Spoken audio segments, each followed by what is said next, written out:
December 30న మనకు ముక్కోటి ఏకాదశి రాబోతుంది. ఈ ఏకాదశి తిథి రోజున మర్చిపోకుండా రావి ఆకులతో ఇలా చెయ్యండి. రావి ఆకుతో ఇలా చేయటం వల్ల అద్భుతమైన ఫలితాలు వస్తాయండి.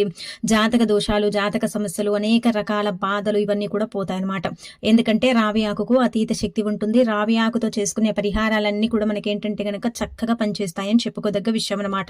మనకేంటంటే ముక్కోటి ఏకాదశి మంగళవారంతో ఏర్పడుతుంది కదా, కాబట్టి ఈ రావి ఆకు పరిహారం చేస్తే కూడా మంచి చేకూరుతుందండి.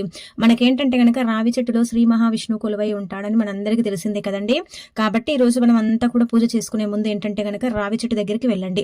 ఈ రోజు ఏకాదశి తిథి రోజున ఏంటంటే గనక నిష్ట నియమాలతో మనం ఏంటంటే విష్ణువుని పూజించుకుంటే అద్భుతమైన ఫలితాలు ఉంటాయి. అంటే విష్ణు రూపంగా వెంకటేశ్వర స్వామిని భావిస్తాం కాబట్టి అలా పూజించిన వెంకటేశ్వర స్వామి యొక్క ఆశీస్సులు కలిగి ఎల్లప్పుడూ కూడా సుఖ సంతోషాలతో ఉంటామన్నమాట. మీరు ముందుగా ఏంటంటే గనక ఈ రోజు అండి ఇంట్లో పూజ చేసుకోక ముందుకే రావి చెట్టు దగ్గరికి వెళ్ళి రావి చెట్టుని తాకండి. రావి చెట్టుని తాకితే కోటి జన్మల పుణ్యం